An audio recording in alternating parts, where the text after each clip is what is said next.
course design clinic. Yeah. And then at 10:30, are they going to start? And then there's infinite knowledge. That would be great for us to learn. So have you looked at this score sheet? I should get familiar with the titles, really. Yeah.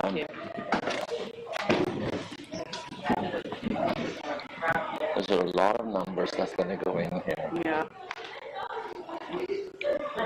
So, first impression, athletic condition, horse and rider, It's a great way to be exploring rather than one pull down and you're out. Future capability for show jumping. Theoretical knowledge. I'll ask questions to kind of gauge their theoretical knowledge, I suppose. Near the bottom there. Yeah.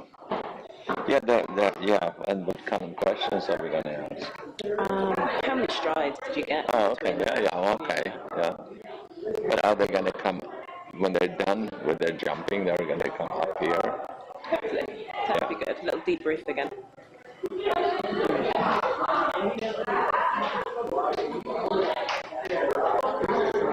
We've done course walking clinics with cool ridings in England, but never course design. You were at the course walk one. Yeah. There were some great takeaways. The coach talked about international level, the 40 seconds before the bell. How can you use that to the maximum? Looking at hazards that the horse might speak at. I think a lot of our riders just think, get to that first dance and get finished as quickly as possible. Yeah. Okay, so I'm going to make sure that Linda gets this on her so she can be heard.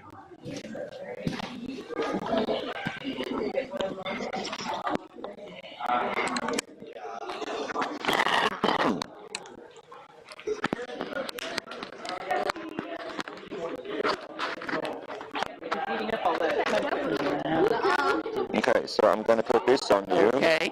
So can we put that on the pocket here on the... Either one. Yeah. Probably the easiest. Yep. Snap it on somewhere. You're looking at her phone now. There you go. Yep. Alright, let's see. So I should wrap this a little bit so you don't have to trip on it. Not like actually, but like Chinese. Not actually Chinese. How's it going? Okay? Yeah. And I don't know, turn on this. It's on. It's on? Okay. Yeah, because when Okay. I need to go. Oh, okay, good. I have got to go. And hey, Jessica, I'm sorry, but you have to get stationed somewhere here where you can watch.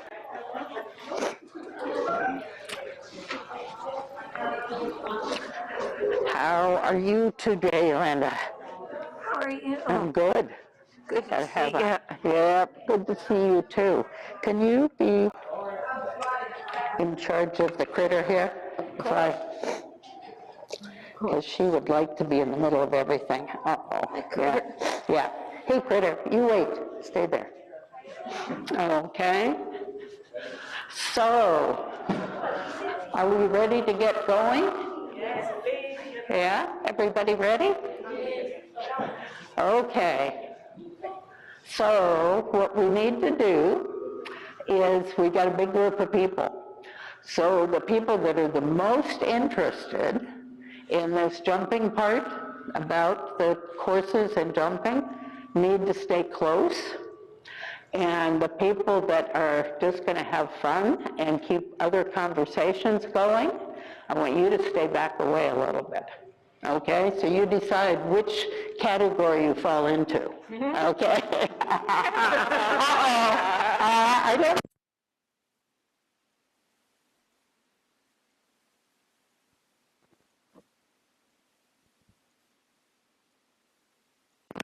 I'm back in business.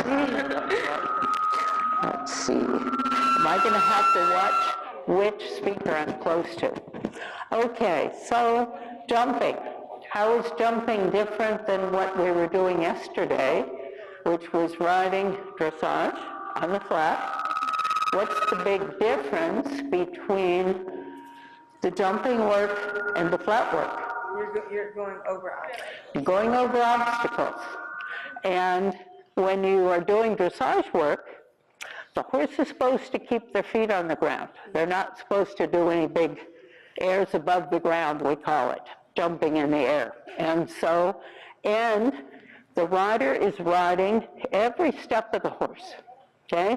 The top riders, to get to the best level, you and the horse are as one being, right? And the horse is taking direction from you, and they don't like to have someone giving direction that's only there part of the time, okay? That would be like getting on your bicycle and saying, well, I'm going to steer, and I'm going to decide how fast we're going and where we're going, until I don't feel like it anymore. Now I have something else to do, and the bicycle keeps going, and guess what? You run into a tree, okay? So the bicycle doesn't care if you run into the tree. The horse goes, if I'm not getting direction, I better take over and be in charge of steering and protect myself and my rider at the same time. But then they're not going to listen to the rider very much, because they're not going to trust the rider to be a good pilot, okay? So now when we're jumping, there's a whole bunch of elements. There are the jumps, and there's getting between the jumps from one to another, and that's a big part of it, okay? And there's organizing the canter, what lead the horse is on when you're cantering to the jump, whether you're going to approach the jump in the trot or the canter. All of those things are very different, and they rely on the rider to do that. So, and the result of your performance, how good your whole course is a combination of the rider doing their job and the horse doing their job. So what part can't you do for the horse? The best rider in the whole world can't get the two of you off of the ground and over the jump. That's the horse's job, totally, okay? What you can do is help the horse to do their job by giving them a good approach and them knowing where they're going so they can plan. The other thing you can't do for the horse is in high-level dressage, you can tell the horse where to put their feet, okay, when to do a lead change and how to do it correctly. On a jumping course, there's not time to do that, okay? And it's really more important to the horse that the horse is organized and has his balance and is thinking about getting himself on the correct lead and in a good balance, okay? The rider has less to do with that on a jumping course than they would in dressage. So you have to think about, as a rider, you want to do your half of the job really well, okay? Your half means presenting the horse so they know where they're going in time to make plans to do it well. They can plan to jump the jumps well, because they're not going, oh, are we going here, are we going there, I don't know where I'm going, and then, oh, there's a jump. They're not going to jump very well. Then it's luck whether you get a good jump or not, okay? So the better the rider does their part in between the jumps, the better the horse can do his job, which is getting over the jump nicely without touching it, and sometimes going quicker, okay? That they decide. And when you ride horses that have a lot of experience, they start to guess where you're going to go next. So sometimes when you think, oh, we're going to go to the left here as we're going towards this corner, they take the shortcut. They cut across. They don't make a nice turn, but they cut across because they go, I got it, we're going that way, I'll just go quick. Save myself a little bit of distance here. So sometimes experienced horses take a rider who's just as good about following the track. So, and for riding, jumping, I like to say what's most important for the rider. So what would you say is the absolute, you really need to be able to do it, most important thing? Anybody guess? So many to choose from. Pardon? So many choices in my head. Yeah, there's a lot of different things. I say the most important thing is you need to be able to stay on the horse. Okay?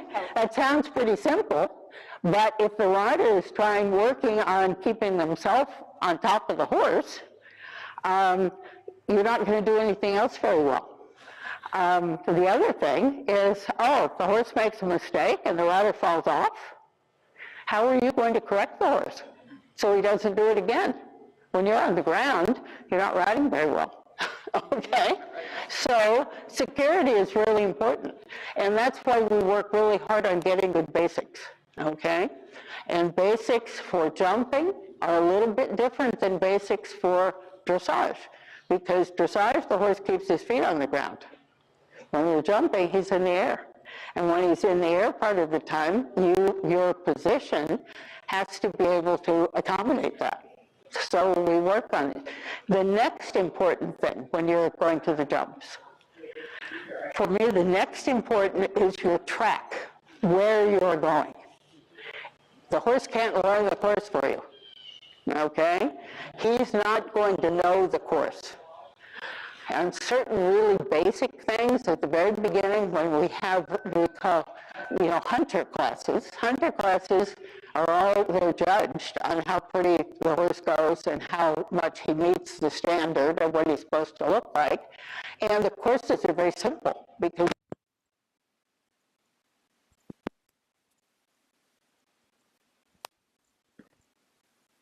and so lots of times horses learn the hunter course, and they're very simple. They're line down the side, cross the diagonal, single jump.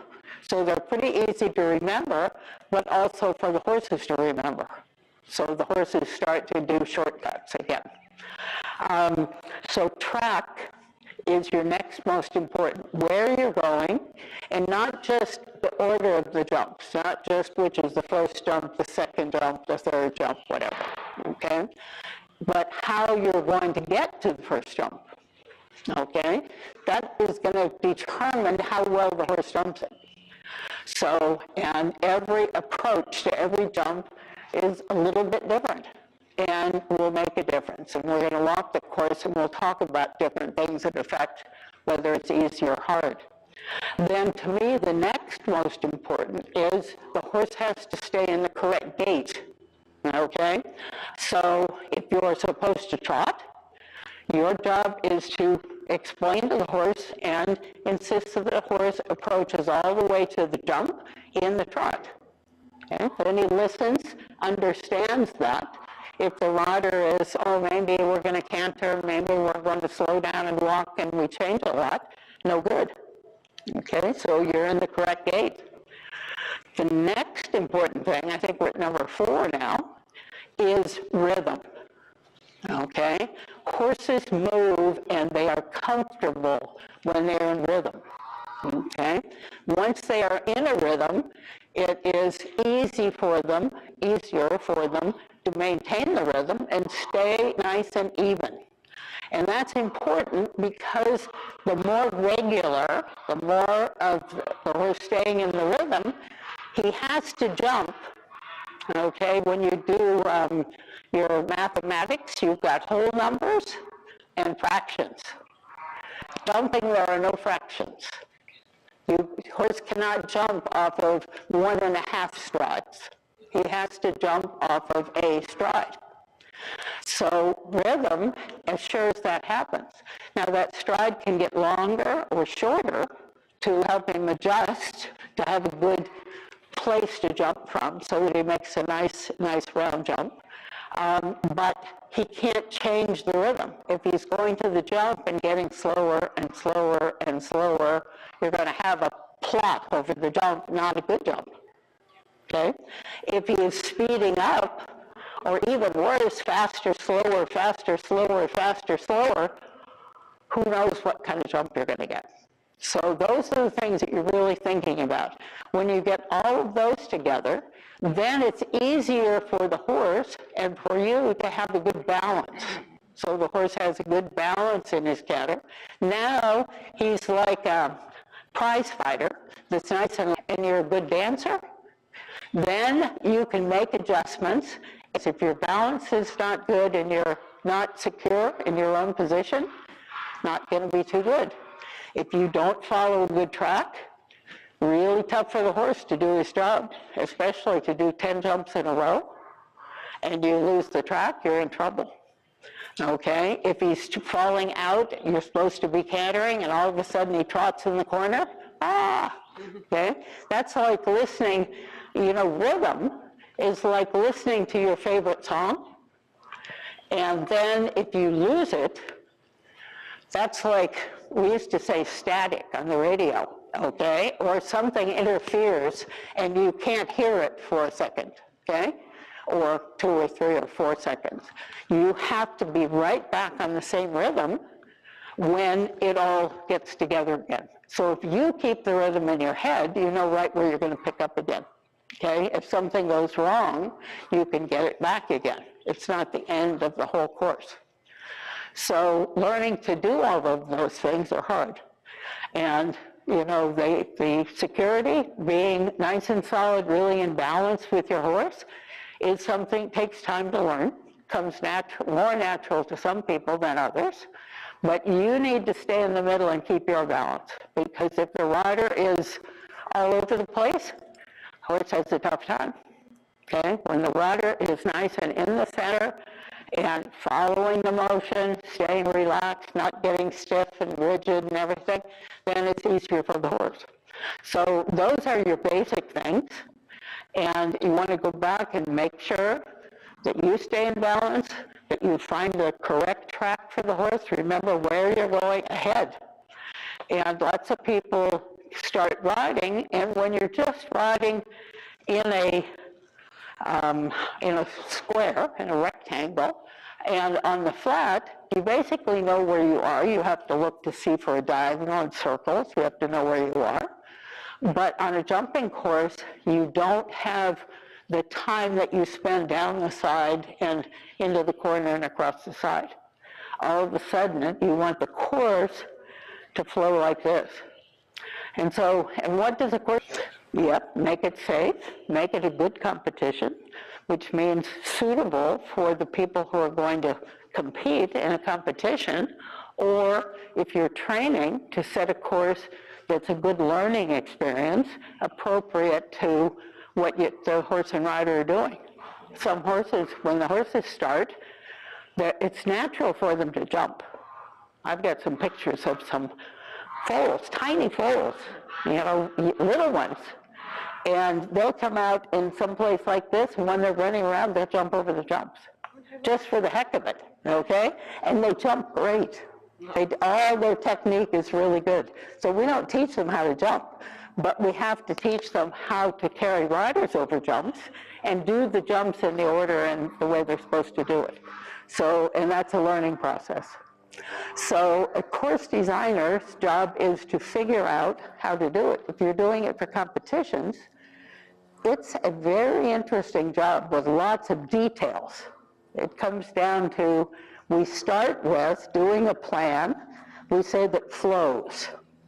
So I'm not an artist, I can't draw, but people that can do good artwork have the ability on a piece of paper to make things flow, okay, connect everything really well.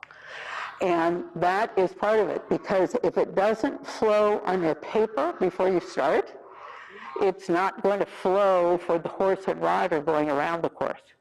So it goes like this and then goes that way, okay, or goes this way, or changes and goes that way. It's going to not look very pretty and not going to ride well for the rider or jump well for the horses. So we start with that. Then we go out and take what's on paper and put it down in the arena. And that's the important part. Okay, you have to be able to look at it and say, how is this going to ride? Is this going to be easy or hard for the horse or rider? So we've got a course. I lost my course plan somewhere. Yeah, okay, that would be great. And so we're going to talk about jumping courses. So this is jumping courses means that the course, not the judge, but the course is going to decide who the winners are. Okay? So they're going to decide based on how well the rider does his job and the horse does his. Thank you. And so that means that if you make the course too hard, nobody is going to be able to answer the questions. And as a course designer, we think of courses as a series of questions. And if you were a teacher in school going to write a test, you can't ask every question involved in whatever the subject is, right? There's going to be a whole lot of different parts of the material. And so you want to ask the right questions, the kind that suit what grade and the level of the student, but you don't want to ask the same question over and over again. Okay, if you did a math test and every one of them was addition, that would be great. You're good at addition, you're going to get a really good score. But if you also are dealing with other things, you need to do division and fractions and that kind of thing, you have to ask some of those questions too. So it's the same thing on the course. Each part of the course will have one aspect of it that is a little more important than some of the others. So, and a really good course is going to ask such a good variety of questions that the competitor who has the answers to all of them and can do all of it well. Now, different things are going to be harder, different parts are going to be harder for different people. Okay? If you have a really hard time with long division, that part you're going to have to work at more. The other thing that makes something easier or harder, do you have all day or all night to do the test? You can take it home and work on it and go over it and everything. It's a lot easier, right? Because you can take the time you need. If you have an hour to finish, it gets harder because you have to have those answers really quick. So in a jumping class, we have what we call a time allowed. So you can get time faults as well as jumping faults. So, and the more the time allowed becomes real, okay, you can make it just real generous, and it's not anything. But if you make it accurate, but we don't have a test rider. The first rider is competing. So we have, for different kinds of classes, we have different speeds, okay? And you think about the speeds that we use are like 325 meters a minute. So that's pretty, keeping going at that speed. And then what we do is we take that speed and then we measure with the wheel where the horse and rider, where we want them to go. So if we make a little short turn, guess what? The time's going to be pretty short. If we go all the way to the side of the ring and all the way around, that's going to be very generous. So it makes a difference with that. And then 350 meters a minute, which is the average they use for most classes, that means you have to keep the canter. If you keep the canter and don't get lost, sometimes in a big arena you get lost. You jump this line and you're going that way and you've got a whole long ways to the end of the arena and you're going to, am I supposed to turn left or turn right? And while you're thinking about it, you're taking too much time. So, and that happens. Even international riders can get that. You've concentrated too much on what you just did, forgotten what you need to do next. So the time makes a difference. And depending on that, the higher level you get to, the more different things start to count. So the rider in a jumping class, the rider gets to walk the course. Hi there. Good morning to you too. So the rider walks the course. So the rider gets to see what it looks like. The horse doesn't. Okay? So it's your job to look at it the way the horse is going to see it. Okay? Because it's going to be a surprise to him. So when there's something that might get his attention or keep him from focusing on his job, your job as a rider to know that from your course walk. So we're not just looking at jumps and seeing what color they are. Okay? So in remembering the course, when you go to look at a course At a competition, the course is posted outside, so you can look at it. First thing you have to do is make sure that you are looking at where the entrance is. If you look at it this way, it's not going to make sense when you go out there. So you have to have an idea of where it is. At higher levels, the jumps will have numbers on them and flags. So the number should always be on the front side of the jump. So as you're approaching, the number will be there. I know riders who can follow the numbers and know what number they're jumping while they're on course. I could never do that. Okay, I used it to learn the course, but not to ride the course. But it should be on the front side. If we put flags, those flags are used, and it's a lot of competitions, even in the warm-up area. So there's a white flag and a red flag. Which flag goes on which side? Red is right. Red is right, right? Red is right, R and R, red is right, and white is left. And it should be the right way, or you're going to have a steward come and say, you went the wrong direction, you're in trouble now. Gave you one warning, and then you're going to be in big trouble, you do it again. Okay? So if there are flags on, it's really important. Okay? So our course, in looking at it, is going to start. So I've got the end gate down at the bottom. We're going to enter from down there? Okay, I think so. Okay, or are we going to enter from this way? I can tell we're using this as our entrance. You might be coming in from there, but you're going to ride the course the way it is here. It would be, most of the time it would go there. I can tell because of how these jumps are set. Okay, so we have a single jump, number one. It's going to be the orange one here. Okay. Then we're going to go around the end of the ring, and we're going to jump the fence across the middle. Okay, red, white, and blue, nice and patriotic. And then we're going to go around the end of the ring, and we're going to do a line. We call a line when they're connected. Okay, they're connected, but they're more than 2 strides apart. And so a line down the side would be a good description. So you're going down the long side of the arena, and it's a line because it's 2 jumps that are related, one to the other. So how many strides in between related? Again, there's no fractions. So you can't do a half a stride in there and jump a pretty jump. Okay? Then we're going to come around the end again, and we're going to jump number 1 going the other direction. So it's orange again, going the other way. Then we have a long ways around, and we're going to do our in and out. So an in and out is 2 jumps, 1 or 2 strides apart. Okay? And there's different rules for if you get into trouble with the in and out. For the jumper classes, you have to jump. They only put 1 number on, so it's 6A and 6B.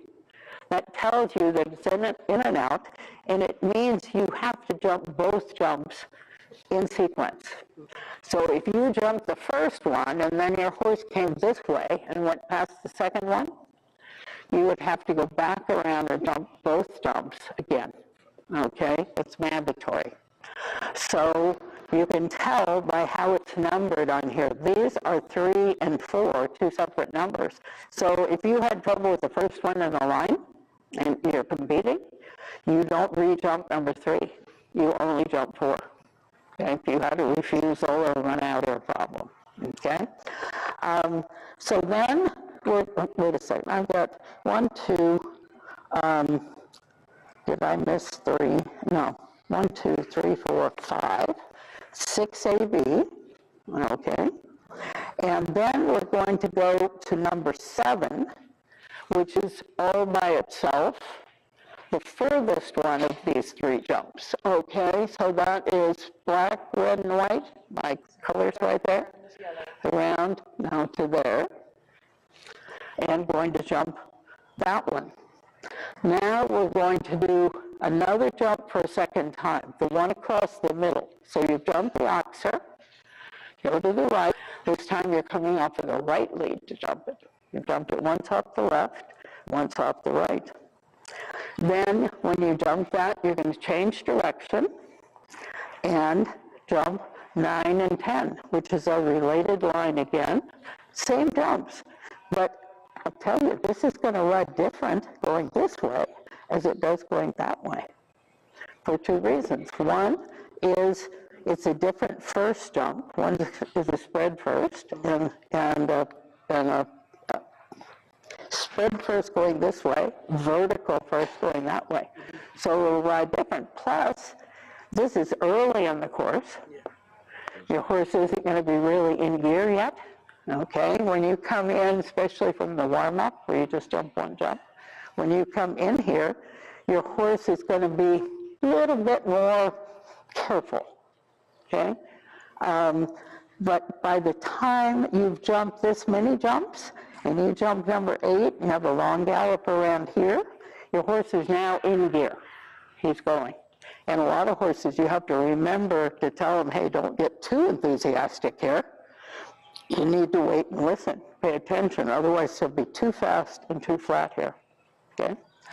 So having looked at the course on paper, then you go out and figure out how you're going to ride it in the real world on the sand, okay? So, and you always walk the course from where you're going to start. Don't start at the first jump. You have to get to it, okay? You have to show the horse where they are going, and you have to have the right kind of a canter, okay? If you start your canter too slow, you're going to get a bad first jump. And on average, we watch a lot of horses and riders. Jumps that they're most likely to not jump very well will be the first jump and the last jump. The first one because they're not in gear and going, and the last one because they're too much in gear and they've speeded up too much and didn't realize it. Okay? So, and I always say when you're doing a course, I rode for a long time and I jumped all kinds of different courses, but I can remember 3 times in thousands of classes I rode in, 3 times where I felt like the whole course was good. Okay? The whole course worked. And a lot of years later, I can still remember those because it's rare. Usually, little things start to go wrong. Sometimes it's a big thing, and it's kind of disaster. And it's not that you ride to never make a mistake. It's you learn to ride through and past the mistakes and not let one small mistake lead to 10 more. Okay? You have to be able to keep your attention ahead. You make the most of it. You fix it. Something goes wrong. You fix it and keep going. Okay? And the top riders, the best riders, are the ones who do that really well. Okay? They stay there helping their horse. So depending on where you come into the arena, you know this is your first jump. Yep. Can I check this one here? Yeah. Yeah. Figure it out. There we go. Magnet. Yeah. Magic. Good.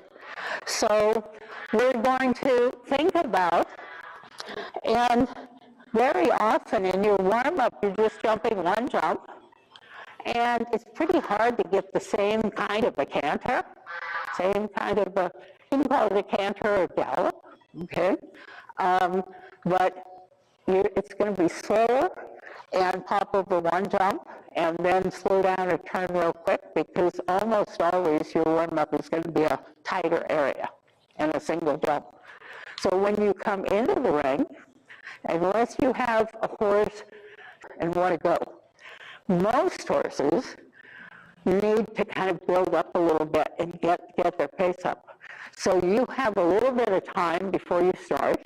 It's a regular jumper class. In competition, there'll be a tone that says the judge is ready and you can start. You'll also have a start and finish line. And sometimes the line, it'll be in front of the first jump. There's a minimum and a maximum distance for it. But when you walk the course, you see where it is. Because if you happen to come in the ring and the tone goes and you cross that line without jumping, after the tone, your round has started. So you're going to have a refusal and time going before you've even gone to the first jump. So you have to know where your start line is, okay? Not make a stupid mistake. I did that once at a big competition. One time in my life, and it was at the biggest competition you could ride at. So not too smart. So our first jump is the orange. We can ride around, paying attention if there's a start line. We can come in, give ourselves on a horse that has to get going and get his good canter. We have to find some places where you can go a little longer and around the end and get going, okay? Has to end up with a good approach, and we look, okay, so to get to the orange jump, there's two possibilities for getting there. One of them is the real short way through here, over that jump. Not a good idea, okay? Not a good idea. Because the horse is going to go, oh, a jump. I thought we were still galloping around. So you want to give your horse a good approach to the first jump. So we're going to come through where I'm standing now, and I really want you to think, for me, we don't ride jumps, we ride lines. We ride lines that are an approach to the jump and a departure from the jump, where we're going on the other side of the jump. And when you start to ride, we pay lots of attention on getting to the jump, but we're not thinking at all about the other side. For the horse, he has to plan to get to the other side, okay? If he jumps, he's got to land. And once he lands, he's going somewhere, okay? So for the horse, it's really important. So that means it's important for the rider. So I think of a line, if you were going to draw a line on a piece of paper, you would start here, the line would continue, and it would end here before you begin to turn. Ride the line, okay? That assures that your horse's attention is on the center of the correct jump, that he begins the line on a good canter, okay? It's the kind of canter he's going to jump well. And that, just as important, is that when he lands on the other side, he is going in a particular direction, okay?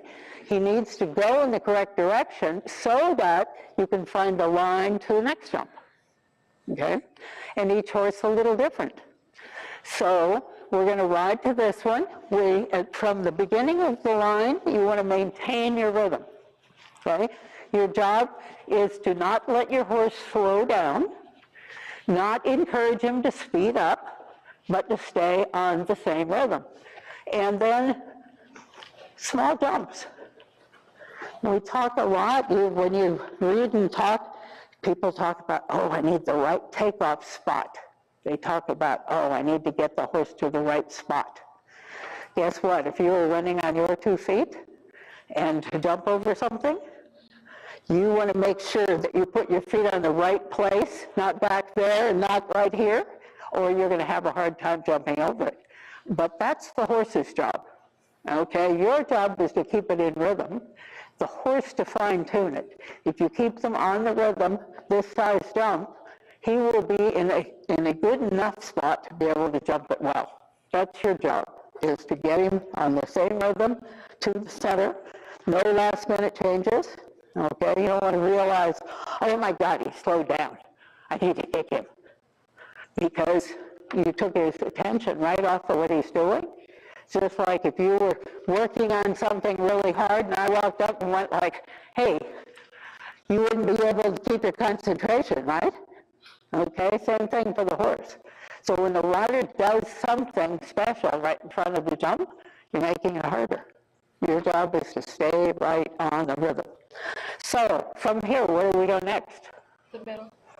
Go to the middle jump. How do we get there? Now, some horses, when we're going this direction, almost always, you're going to go around the end of the ring. When you're on a diagonal like this, just like in a dressage test, when you're on a diagonal, you don't turn that way. okay? You continue on around the end. Same thing on most of the time. Sometimes in a jump off, you'll go a different way, and that's a harder ride. So the horse knows, you know you're going to the left, horse knows you're going to the left. Some horses are going to go to the left. Well, I know a shortcut. I don't need to go out and wider. Some horses at the beginning, if you let them decide where they're going to turn right at the beginning, by the end of the course, they are insisting that they get to decide where they're going to turn, okay? So you want to make sure your horse lands straight, continues the line a little bit, but do you know it to go all the way into the corner? So corners are super important in dressage, but we don't do corners on the jumping horse. We round them, okay? So we land straight, and then we begin a nice curve, and we look to know where's our next jump. Now, if our next jump was at Oxer, and your horse was over here, that Oxer is pretty hard to jump.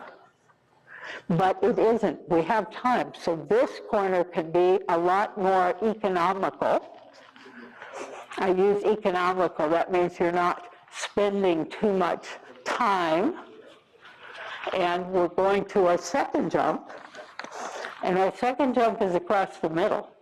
Now, if you're going to do that, what happens if your horse, again, you get too close to that one? And your horses aren't going to want to go too close to there, okay? They're going to go, I don't want to go over there too far because there's all that stuff over there, and there's a table over there and all kinds of things to look at. So your horse might want to shave this corner. If they do, and you go, we're going to our middle jump, the red, white, and blue one, what do you see if you went direct from here to there? It would definitely be like a diagonal jump when you run into the other one. Yep, the horse is going to see something that he's not sure what he's supposed to do. Okay, if you go right to the middle of that jump, you say you're aimed for a jump you're not supposed to jump. So your job is anticipate that your horse doesn't go too far over here and keep them. How do you keep them a little closer to that side than they want to go? Moving them out. Pardon? Moving them out. Exactly. Inside leg, because you don't want to turn their head away from the jump. You don't want to turn them this way, because when you turn away and then turn back, they go, you don't steer very well. Okay, for the horse, he's going to say, I don't like your ride very much. Instead, you keep their horse, and you like some shape in the horse. We work on bending so that the horse knows where he's going, but your inside leg and you not going this way, you staying this way. And I like to think it's not just your heel, it's your whole leg. Push the horse over with your thigh and your whole leg. And you say, I want to stay over here. Okay, keep the horse there. So we've gotten the horse out. And now, what's he see? Yeah, the right jump. And some horses, you come around a little too fast, they might look at this jump. If they look at that one, then you say, oh no, and you don't notice that they looked at that one. And then you come back and say, hey, this is the right jump. They say, oh, make up your mind. Okay, I was all set to do something else, so I'm not very happy with it. So we're going to jump that. And then, like indoor arenas, we have to go around. And we like to walk the whole track that the horse is, you're going to follow with the horse. So you don't just go, that's a jump, where's the next one? You go back over and see where you're going to ride. So your horse jumps that. There is a choice here. If you jump that one nice and straight, the horse might think, am I going to continue going? Give you a hint. Horses have an easier time landing on the other lead than staying on the same one. So when you come off of that approach, odds are your horse is going to want to land on that lead. Okay, ride it smooth. So now we're going, we've got two jumps out of the way, and we have time here, okay? Now, when we look at the approach, because you can't get very long lines in this shorter arena, we have to use all the room that you have. And there's three reasons. One is there's not a lot of room even using all of it. The second one is there's two jumps to get over, not just one. And they're related to each other. So how well you jump the first one will determine how well you jump the second one. And the other thing is it looks different, okay? There's music to be read on that jump. It's not just poles, okay? And it's the first one that looks a little different. Now, if your horses are used to it, that's fine. But if you're at a new place, and it was the first time they saw that one, a lot of horses need more time to see it, okay? So we're coming around. Now, this turn is harder because first, you need to be using a room. And second, there's no side of the arena right there to help you turn. If there was a fence along the side, it would be much easier because the horse is going to be turning naturally. Here, when you start to turn, for the horse, he's got three choices. You can turn and he goes, oh, we're going to go to the outside. There's a nice space there. Or maybe I'm going to make a circle down here. Okay, if I'm going to make a circle, he's not going to look at that jump. So it's your job, first give him the room. That's your first thing. Stay close to the wall. Begin your turn a little bit early. So if your horse doesn't turn the greatest, he's a little reluctant to turn to the right, you have room. Okay? If you wait until the very last minute to get yourself straight here, and then your horse drifts to the outside, doesn't turn too well, he's going to be aimed over there and not down the line. Okay? So again, we ride lines. This is not a big, the beginning of the line isn't too far. If you're all the way to the rail, this is about as far back as you can get straight. When you ride a line, you need to think the line goes all the way past the furthest jump, not just to this one, okay? You have to look at it. I'm going to ride all the way past, and my horse is going to travel just to the left of the bridge up giddy-up sign, okay? We call that a focal point. Yeah. So this is the beginning of the line. The end of the line will end on that track before you get to the end of the arena, okay? The more you ride the whole straight line, the better your track is going to be. Because if you jump only the first jump, you're going to look like a fish going up and back and forth all the way down this line, and it's very hard to get the number of strides you want, okay? So we're going to walk this. I'm lame now, so I don't walk very well, but we walk from that jump, straight line to the next one.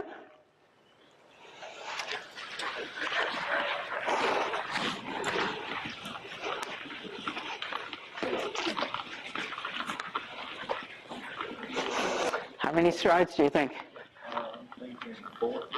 Four. I think so. And it's a fairly short, if you were in a bigger arena, it would be a longer distance because you have to have a short stride to turn that shorter corner. So your horse isn't going to be on a long stride, okay? Depends on the horse. And learning, it's really important that you practice walking so that you can go back and say, when I walked that, it felt like this. What did it feel like when I rode it? Okay? If you're not straight, again, if you do the line with your horse going like this, it's not going to be the true distance of what you walked, okay? Because you think, I walk nice and straight, my horse has to go nice and straight. And each horse, a little bit different stride depending on where he is on the course. So now you've jumped this, If you had to keep him going forward to get at the 4 strides, then you need to sit up to go around the corner, because the corner will come up quick. Okay? So get your balance back. If you're up here and getting yourself organized and back here, you're going to be most of the way around the corner before you're even ready to go. Now our next jump is back over the orange. So when we look at it, again, your horse isn't going to want to use the whole room. And if he uses it, he's going to take a glance in the barn. Okay?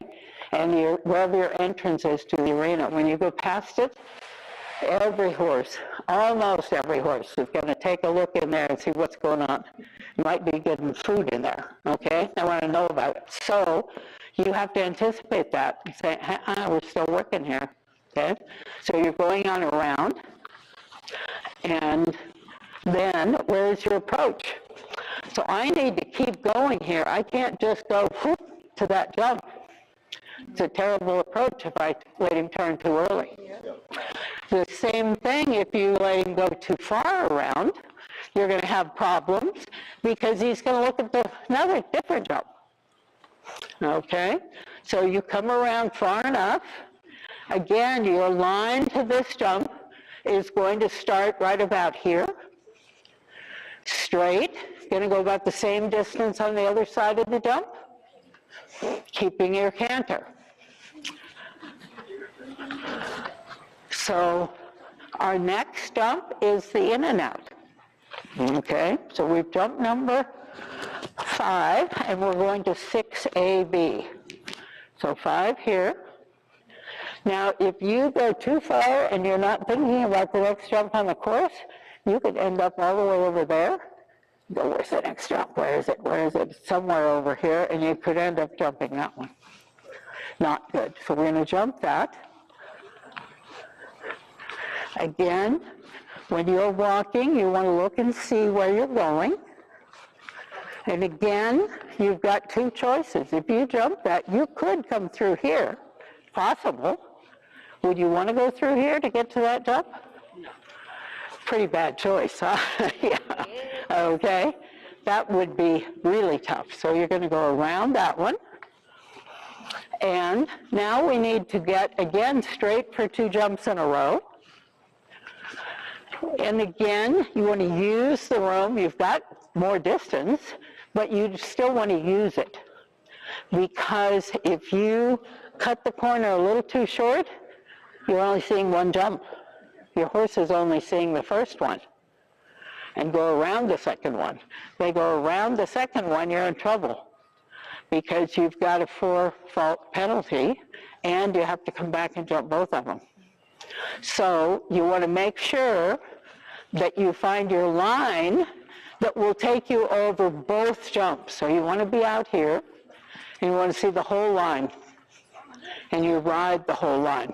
Does that make sense? Okay. And then we've still got some more jumps. We're only a little over halfway around here, so we've still got a ways to go. So once we've done that, then our next jump is going to be this oxer. Why do we call this an oxer? Because it has a spread. Where does the name come from? Funny name, right? So, I don't know. I've been told a couple of things, and one of them I was told is that in England, they build certain kinds of things for where to keep the cattle in the field, and for the oxen, to keep the oxen in the field. And it's a wider and has a hedge in the middle of it. So in the old days, they built them like that. So once you jump this,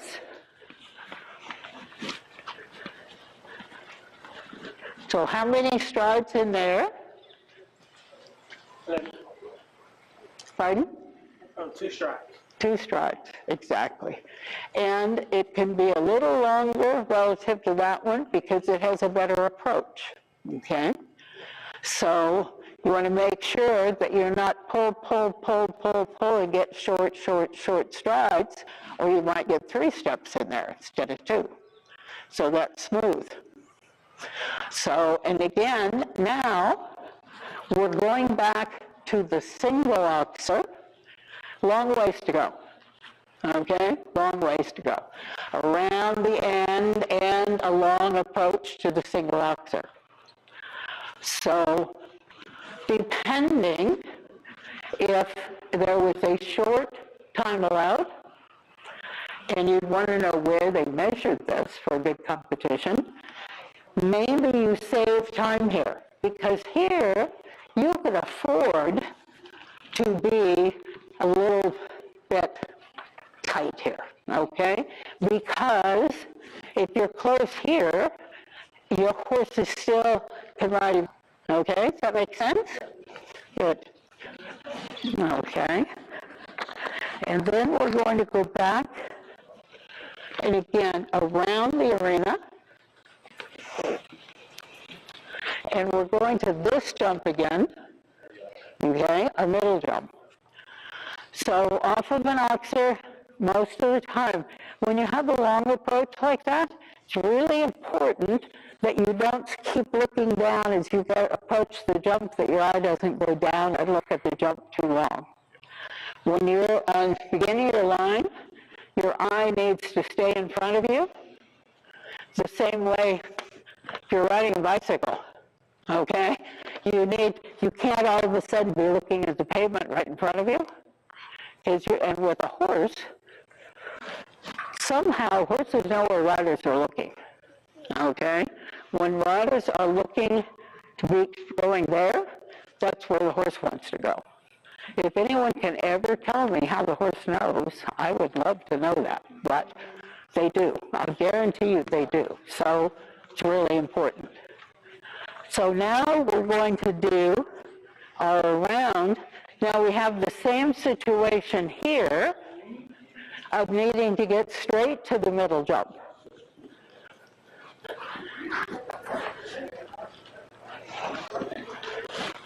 So look at it from here. It's even a little bit of an angle, all right?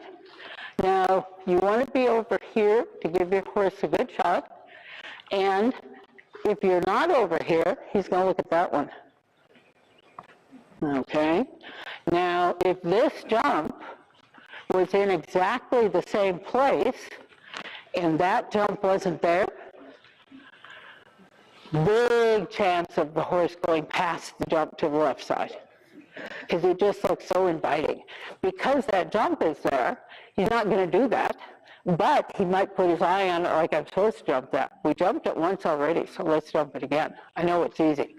So riding the correct line, really important. So you're most of the way home. You jump this one. Again, you change direction. You guys practice going across quite often, so your horses are comfortable with that. But I want to see a real difference in your approach.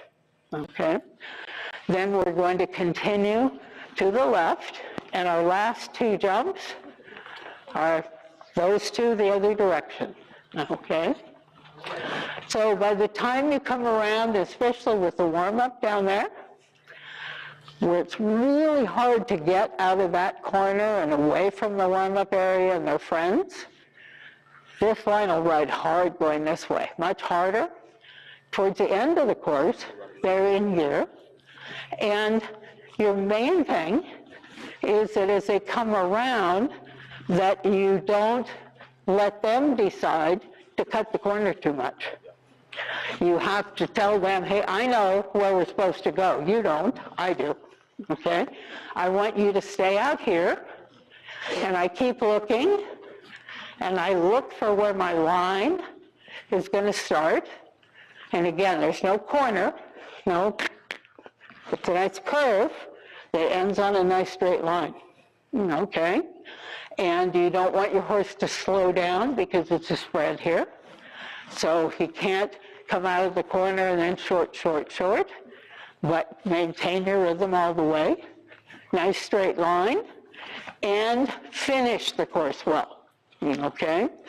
So if we had finish markers, you'd want to know where they are, make sure you cross them, and finish with a nice circle. Okay? So as the rider's job, you might not get all of You can start with a good canter, a good line, okay, a good plan, and you can finish well.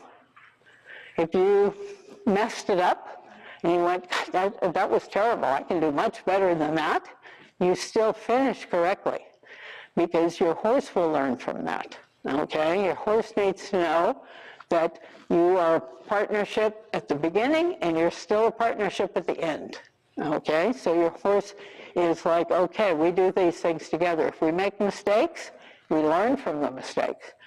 Nobody gets better by staying lucky and never making a mistake, okay?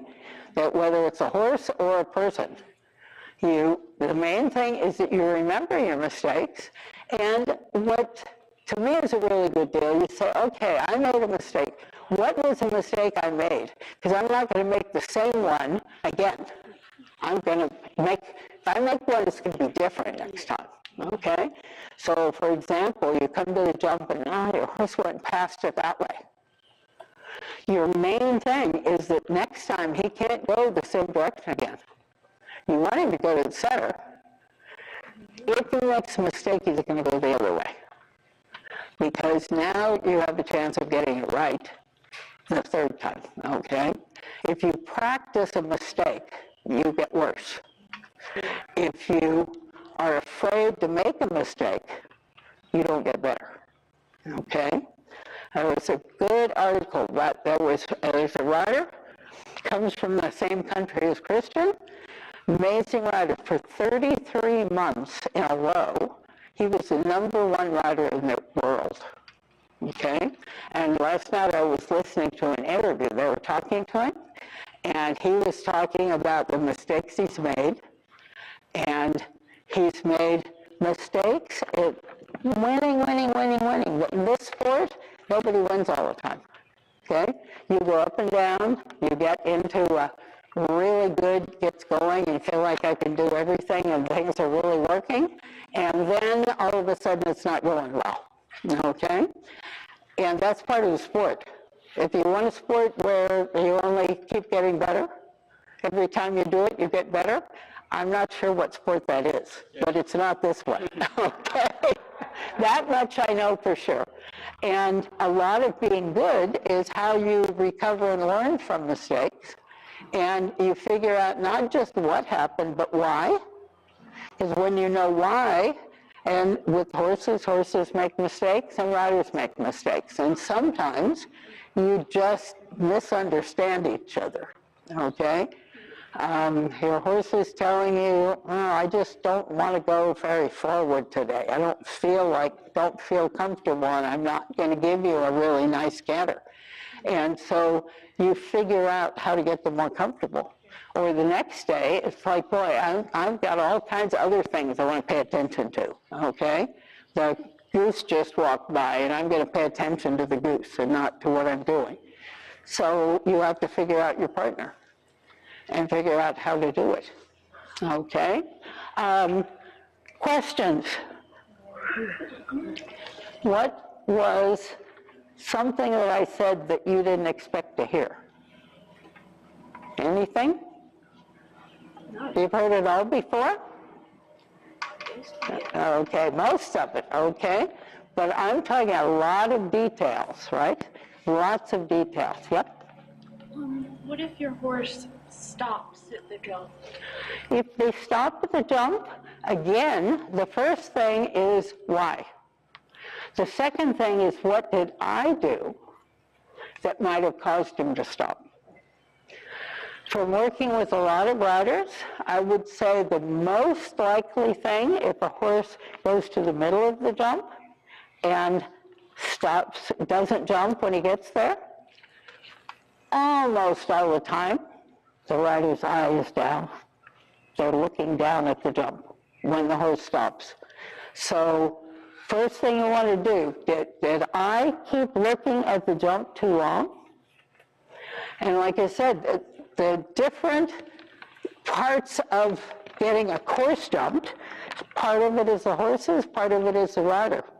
There's a general rule. If both of you are looking at the same thing at the same time, it's probably not going to work well. It's the jump. So if you get to the jump and your horse is looking at the jump and you're looking at the jump, that's as far as you go. Okay? So you start with making sure that from the time you get on the line, that you have to look at the jump to find the middle and find the whole line. But once you are on that line, your eye has to continue. So as you come out of the corner, your horse is cantering, and that's where you feel that your horse is cantering. You don't look at the jump. You feel that your horse is cantering with a rhythm. Okay? And he's going to keep that rhythm till you land on the other side. You keep riding the rhythm till he lands on the other side. Now there's another thing that can happen is you have a refusal because you went to the side of the jump. Now that's a whole different thing. Okay? That's steering. So next time you have to make sure that you keep him headed to the middle of the jump and don't accept him going to the side. Okay? Now there's a correction. So if you can fix it by fixing your ride, okay? If you were encouraging him down at the jump, that's as far as you are riding your horse. As far as your horse is concerned, all you want to do is go to it, not over it. Okay? And as a rider, do you know what the word intention means? What does intention mean? You wanted it to happen. You want it to happen. Exactly. That's exactly it. Riders who ride with intention to jump have horses that like to jump. So when your intention, when you come out of the corner, is I want to get all the way down this line, both jumps, and I want to feel cantering around the end of the ring after I've jumped these two jumps. That's my intention when I come out of the corner. When you ride like that, horses love it. They can feel it. They go, that's what the rider wants to do. And I've got 4 legs that can do it for us, okay? I can canter down here, I can jump, I can land, keep cantering, I can jump again and go around the corner, okay? Then you are working together. You're the thinking part, the planning part that gets everything organized, and the horse is the part that says, listen, I can carry both of us and go do that. And it'll be easy for the horse. When the rider comes out of the corner and starts going, oh, that jump, oh, that jump, oh, that jump, while they're looking and thinking about the jump, the horse is slowing down. And more likely to stop. Yeah, exactly. The horse is going, does she really want to jump? Is her intention to jump? Because of your attitude. Because you're unsure. Absolutely. And you have to say, my job is to keep the canter, ride the line, and I want to keep the canter till he lands on the other side, and guess what? We're going to canter off and right down to the middle of that jump, and then we're going to canter off on the other side of that one and around the end of the ring. And then I'm going to look where's the next one. Okay? And sometimes we don't feel that confident. We have to pretend. Okay? So you have to learn. This is what I do when I go to approach a jump. My intention is I'm going to ride all the way there. And I'm going to ride with my horse going first. I'm not going to get up there. I'm not going to get to the jump and wonder whether my horse jumps. I'm going to sit up, let my horse carry me to the jump. Okay? Horse always goes first. When you come out of the corner. We ever heard the term, the horse in front of your leg? What's that mean to people? Having the horse forward, basically. Yeah, so your horse is taking you. Okay? It's a little bit like if you were in a wagon with the horse in front, you don't want to get the wagon in front of the horse. You don't want to get the rider in front of the horse either. It's the horse's job to carry you to the jump. If you get in a hurry and you want to get there first, horse goes, go right ahead. Okay, that's when you find yourself on top of the poles. So you come out of the corner and you say, take me to the jump. okay?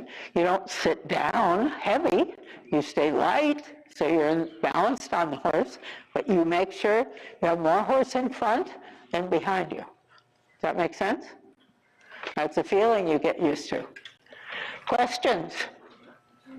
Questions? So if I, as the designer, I'm talking as the coach now for riding the course. As the designer, I need to look at all the little details, okay? How far apart the poles are, where, what do you call this? Ground line? It has a different name. I come from Mexico, and in Spanish it's called a llamada. A llamada, and you know what that means? It's a calling. It's calling somebody. And so they use that because it invites the horse to jump a little earlier and not get too close to it. So, but that's ground line. If I took this pole away, these two away, and only had those three and this one and jumped it that way, bad idea, okay? That's called jumping it backwards or a false ground line. Okay, false ground line means there's nothing at the base of the jump and they look through it and see the other side. And that's tricky for the horse. Because the horse actually gauges where to jump from by the bottom of the jump.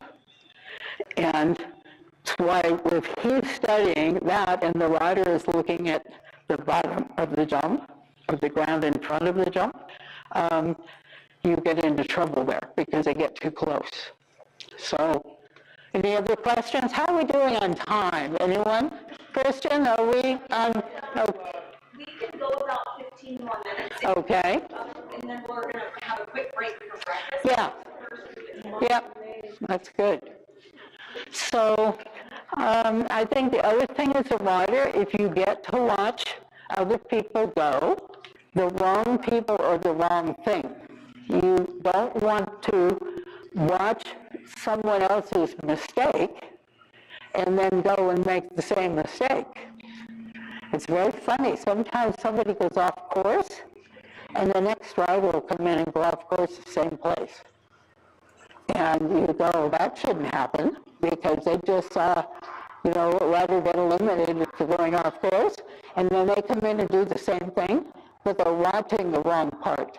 You want to see, oh, that turn looks like it's hard. I just saw two people have trouble with that corner, okay? And so you watch the wrong thing, not good. You also need to know that the horses you're watching are similar to yours. If you watch a horse that has a very short stride, and tends to add strides in different places, you say, oh, that's going to be really long. If your horse doesn't have trouble with that, then don't worry about it. So you can learn by watching others, but basically you're much better off to learn to trust your walking of the course. So what are the two most important things that you get from walking the course? Somebody? Two important things that you get when you walk the course, that you learn from walking the course. Pardon? Distance. Distances, yeah. But how many distances are there on this course? Only two. A little bit three, because this will ride a little differently, even though it's the same measurement. We'll ride a little differently, but only two that you need to walk for a number of strides. So that's 4, 5, 6 strides total out of the whole course. There's a lot of strides all the way around, huh? And that's where people get into trouble, is they want to look and say the course consists, I need to know, I'm going to jump the orange to the red, white, and blue to the black to the whatever, and they name the jumps, and they say how many strides. And I always say, you just described the horse's job on the course. He has to jump every one of those jumps, whatever color they are, and he needs to do that number of strides in between those particular ones. But more important is that you think about what's my job. How do I ride this corner to go to one jump, and the same corner a different way to go to a different jump. So really focus on your part of the ride, because when you do your part well, your horse has his best chance to really do his part well, okay? And the top riders are riding every stride all the way around, okay? All the way around, so that their horse is with them and they're showing them exactly where they want them to go and how they want them to go, what kind of canter you have going. Okay, any more questions? Could we get a picture with you? Huh? Could we get a picture? Oh, a picture. Oh, I don't like cameras, but I can make an exception here for this group. Okay, where do we? Everyone wants to stand behind this fence. Yep. I'll get behind it because I'm tall. Yep. So we need the short people in front, and we need the tall people in the back. Yeah. What? Yep.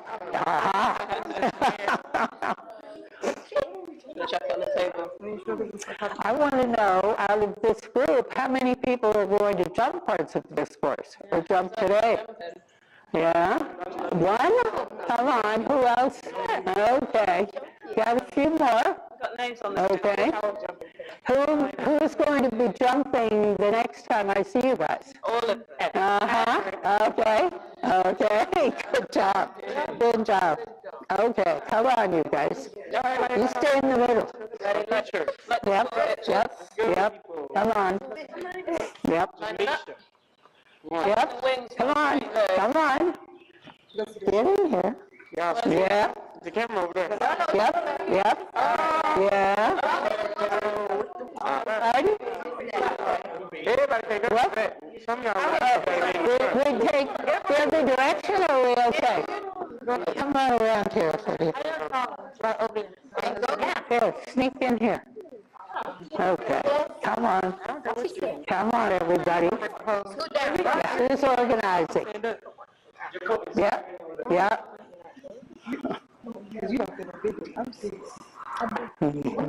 Hey, come on, that's up high.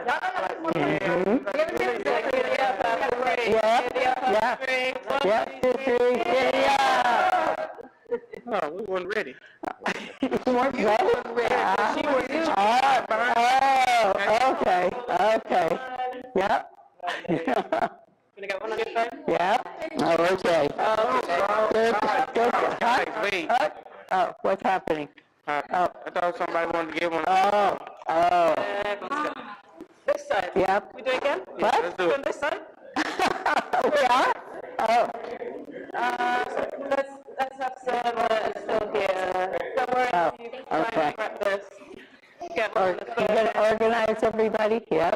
Yeah. You Sneak around. and